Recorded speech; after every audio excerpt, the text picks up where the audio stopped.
नमस्कार दोस्तों, मैं हूं मनीष और आपका स्वागत है हिस्टोरिक हिंदी में। दोस्तों, आज के वीडियो में आप जानेंगे कि लाखों साल पहले मानव अस्तित्व की शुरुआत कैसे हुई। इसके अलावा आप ये भी जानेंगे कि सर्वप्रथम अफ्रीका में मानव प्राणियों की उत्पत्ति कैसे हुई और पुरातत्व विज्ञानियों ने इतिहास के इन प्रारंभिक चरणों के बारे में हड्डियों और पत्थरों के औजारों के अवशेषों की सहायता से कैसे अध्ययन किया। पुरातत्व विज्ञानियों ने प्रारंभिक मानव के जीवन के बारे में पुनर्निर्माण करने के प्रयत्न किए हैं। उन्होंने ये जानने की कोशिश की कि वे कैसे घरों में रहते थे। वे पेड़ पौधों से उत्पन्न कंदमूल एवं बीजों को इकट्ठा करके और जानवरों का शिकार करके अपना भरण पोषण कैसे करते थे। इसके अलावा वे किन किन तरीकों से अपने भावों एवं विचारों को अभिव्यक्त करते थे। आप ये भी जानेंगे कि आदमी द्वारा आग और भाषा का प्रयोग कब और कैसे शुरू हुआ। और अंत में आप ये देखेंगे कि आज की दुनिया में भी जो लोग शिकार और पेड़ पौधों से प्राप्त खाद्य सामग्रियों से अपना भरण पोषण करते हैं, क्या उनके जीवन का अध्ययन करके अतीत के बारे में जानकारी मिल सकती है। मानव के क्रमिक विकास की कहानी। मानव कब और किस रूप में सर्वप्रथम अस्तित्व में आया, ये कहना मुश्किल है, मगर ऐसा समझा जाता है कि लगभग 56 लाख वर्ष पहले पृथ्वी पर ऐसे प्राणियों का उद्भव हुआ था जिन्हें हम मानव कह सकते हैं। इसके बाद आदि मानव के कई रूप बदले और कालांतर में लुप्त हो गए। आज हम जिस रूप में मानव को देखते हैं, जिन्हें हमने आगे चलकर आधुनिक मानव कहा, वैसे लोग 1,60,000 साल पहले पैदा हुए थे। लगभग 8,000 ईसा पूर्व तक मानव इतिहास के इस लंबे अरसे के दौरान लोग दूसरों द्वारा मारे गए या अपनी मौत खुद मरे, प्राणियों के शरीर में से मांस निकालकर जानवरों का शिकार करके अथवा पेड़ पौधों से कंदमूल, फल और बीज आदि बटोरकर अपना पेट भरते थे। धीरे धीरे उन्होंने पत्थरों से औजार बनाना और आपस में बातचीत करना भी सीख लिया। हालांकि आगे चलकर मानव ने भोजन जुटाने के कई और तरीके भी अपना लिए थे, पर शिकार और संग्रह करके, यानी इधर उधर से खाने की चीजें तलाशने और बटोरने का तरीका भी चलता रहा। आज भी दुनिया के कुछ भागों में ऐसे शिकारी संग्राहक समाज यानी हंटर गैदरर सोसाइटीज हैं जो शिकार और संग्रहण से अपने भोजन की व्यवस्था करते हैं। इसीलिए विशेषज्ञों को लगता है कि आज के इन शिकारी संग्राहक लोगों के जीवन शैली का अध्ययन करके हमें अतीत के बारे में कुछ जानकारी जरूर मिल सकती है। आज हमें आदि मानव के इतिहास की जानकारी मानव के जीवाश्मों यानी फॉसिल्स, पत्थर के औजारों और गुफाओं की चित्रकारियों की खोजों से मिलती है। इनमें से प्रत्येक खोज का अपना एक इतिहास है। अक्सर ही जब ऐसी खोजें सर्वप्रथम की गईं, अधिकांश विद्वानों ने यह मानने से इनकार कर दिया कि ये जीवाश्म प्रारंभिक मानवों के हैं। शुरुआती वैज्ञानिकों को आदि मानव की चित्रकारी करने और पत्थरों के औजार बनाने की योग्यता पर शक था।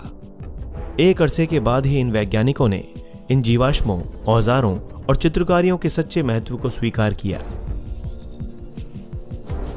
मानव का विकास क्रमिक रूप से हुआ, इस बात का साक्ष्य हमें मानव की उन प्रजातियों यानी कि स्पीशीज के जीवाश्मों से मिलता है जो अब लुप्त हो चुकी है।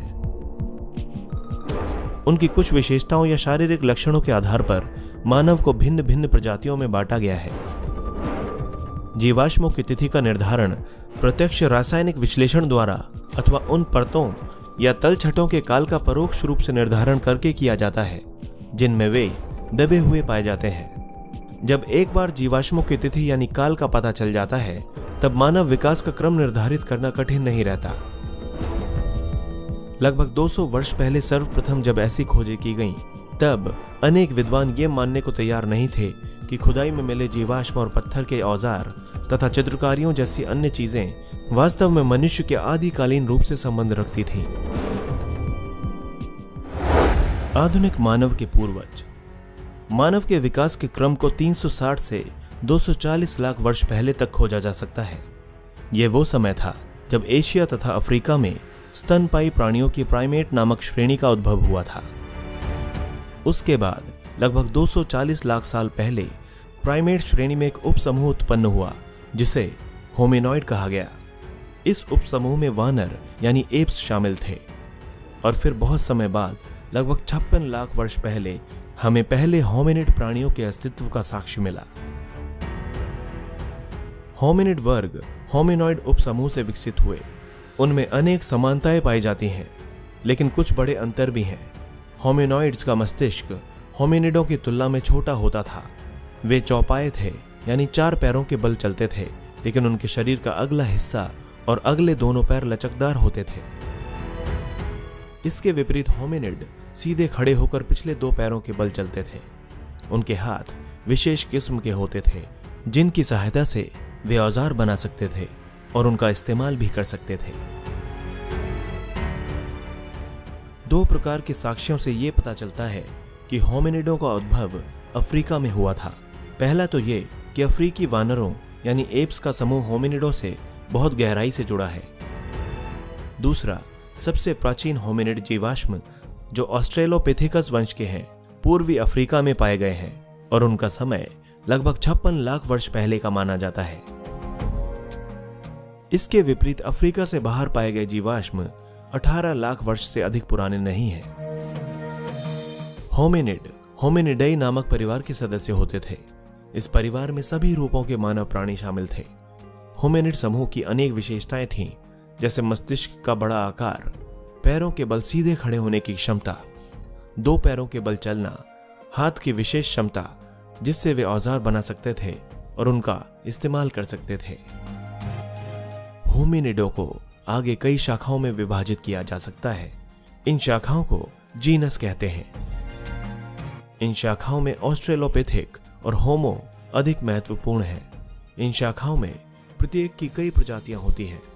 ऑस्ट्रेलोपिथेकस और होमो के बीच कुछ बड़े अंतर उनके मस्तिष्क के आकार, जबड़े और दांतों के संबंध में पाए जाते हैं। ऑस्ट्रेलोपिथेकस के मस्तिष्क का आकार होमो की अपेक्षा बड़ा होता है। जबड़े अधिक भारी होते हैं और दांत भी ज्यादा बड़े होते हैं। दरअसल इन प्रजातियों को वैज्ञानिकों द्वारा जो नाम दिए गए हैं वे सभी लैटिन और यूनानी भाषाओं के शब्दों से ही बने हैं। उदाहरण के लिए ऑस्ट्रेलोपिथेकस नाम लैटिन भाषा के शब्द ऑस्ट्रल यानी दक्षिणी और यूनानी भाषा के शब्द पिथिकस यानी वानर से मिलकर बना है। यह नाम इसलिए दिया गया क्योंकि मानव के आद्य रूप में उसकी एप यानी वानर अवस्था के अनेक लक्षण बरकरार रहे, जैसे होमो की तुलना में मस्तिष्क का अपेक्षाकृत छोटा होना, पिछले दांत बड़े होना और हाथों की दक्षता का सीमित होना। उसमें सीधे खड़े होकर चलने की क्षमता भी अधिक नहीं थी, क्योंकि वो अभी भी अपना बहुत सा समय पेड़ों पर ही गुजारता था। इसलिए उसमें पेड़ों पर जीवन जीने के लिए आवश्यक अनेक विशेषताएं अब भी मौजूद थीं। आगे चलकर जब औजार बनाने और लंबी दूरी तक पैदल चलने की क्रिया में बढ़ोतरी होती गई, तब मानवीय विशिष्टताओं तथा लक्षणों का विकास भी होता गया। आदिकालीन मानवों के अवशेषों को भिन्न भिन्न प्रजातियों में वर्गीकृत किया गया। इन प्रजातियों को अक्सर उनकी हड्डियों की रचना में पाए जाने वाले अंतरों के आधार पर एक दूसरे से अलग किया जाता था। उदाहरण के लिए प्रारंभिक मानवों की प्रजातियों को उनकी खोपड़ी के आकार और जबड़े की विशिष्टता के आधार पर बांटा गया है। ये विशेषताएं पॉजिटिव फीडबैक मैकेनिज्म यानी वांछित परिणाम प्राप्त होने से ही विकसित हुई होंगी। उदाहरण के लिए 2 पैरों पर खड़े होकर चलने की क्षमता के कारण हाथ बच्चों या चीजों को उठाकर ले जाने के लिए मुक्त हो गए, और ज्यों-ज्यों हाथों का इस्तेमाल बढ़ता गया, त्यों-त्यों 2 पैरों पर खड़े होकर चलने की कुशलता भी बढ़ती गई। इससे विभिन्न प्रकार के काम करने के लिए हाथ स्वतंत्र हो जाने का लाभ तो मिला ही, साथ ही पैरों की बजाय 2 पैरों पर चलने की शारीरिक ऊर्जा की खपत भी कम होने लगी। लेकिन दौड़ते समय यह लाभ उल्टा हो गया। लेतोली तंजानिया में मिले होमिनिड के पदचिन्हों के जीवाश्मों और हादार इथियोपिया से प्राप्त हड्डियों के जीवाश्मों से यह पता चलता है कि तत्कालीन मानव 2 पैरों पर चलने लगे थे। लगभग 25 लाख वर्ष पहले हिमयुग के प्रारंभ में जब पृथ्वी के बड़े बड़े भाग बर्फ से ढक गए, तो जलवायु तथा वनस्पतियों की स्थिति में बड़े बड़े परिवर्तन आए।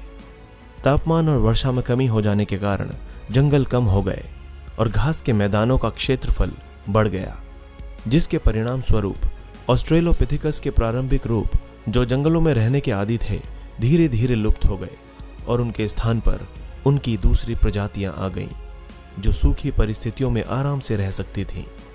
इनमें जीनस होमो के सबसे पुराने प्रतिनिधि शामिल थे। होमो लैटिन भाषा का एक शब्द है जिसका अर्थ है आदमी।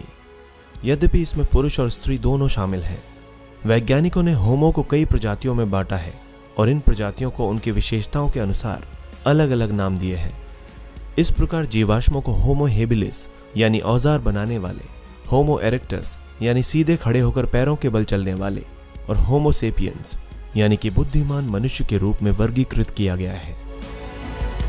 कुछ जीवाश्मों का नामकरण उन स्थानों के आधार पर किया गया है जहां उस विशेष प्रकार के जीवाश्म सर्वप्रथम मिले। जैसे कि जर्मनी के शहर हाइडलबर्ग में पाए गए जीवाश्मों को होमो हाइडलबर्गेंसिस कहा गया, जबकि निएंडर घाटी में पाए गए जीवाश्मों को होमो निएंडरथैलेंसिस श्रेणी में रखा गया। यूरोप में मिले सबसे पुराने जीवाश्म होमो हाइडलबर्गेंसिस और होमो निएंडरथैलेंसिस के हैं। ये दोनों ही होमो सेपियंस प्रजाति के हैं। हाइडलबर्ग मानव लगभग 8 लाख साल पहले दूर दूर तक फैले हुए थे। उनके जीवाश्म अफ्रीका, एशिया और यूरोप में पाए गए हैं। निएंडरथल मानव मोटे तौर पर 1,30,000 से 35,000 वर्ष पहले तक यूरोप, पश्चिमी और मध्य एशिया में रहा करते थे। वे पश्चिमी यूरोप में लगभग 35,000 वर्ष पहले अचानक विलुप्त हो गए। सामान्यतः ऑस्ट्रेलोपिथिकस की तुलना में होमो का मस्तिष्क बड़ा होता था, जबड़े बाहर की ओर कम निकले हुए थे और दांत छोटे थे। उनके मस्तिष्क के आकार में वृद्धि को अधिक बुद्धिमत्ता और बेहतर याददाश्त से जोड़ा जाता है। जबड़ों तथा दांतों में हुआ परिवर्तन संभवतः उनके खानपान में हुई भिन्नता से संबंधित था। दोस्तों, आज के इस वीडियो में हमने जाना मानव के क्रमिक विकास और आधुनिक मानव के पूर्वजों के बारे में। अगले एपिसोड में हम आधुनिक मानव के बारे में जानेंगे। साथ ही हम ये भी जानेंगे कि वे भोजन प्राप्त करने के लिए कौन से तरीके अपनाते थे, उनके पास रहन सहन के क्या साधन थे, और सबसे महत्वपूर्ण, उन्होंने किस तरह औजारों का निर्माण किया। मिलते हैं अगले एपिसोड में। दोस्तों, इसी तरह की इंटरेस्टिंग और इन्फॉर्मेटिव वीडियोस देखने के लिए हमारे चैनल हिस्टोरिक हिंदी को आज ही सब्सक्राइब करें और बेल आइकन को दबाना ना भूलें।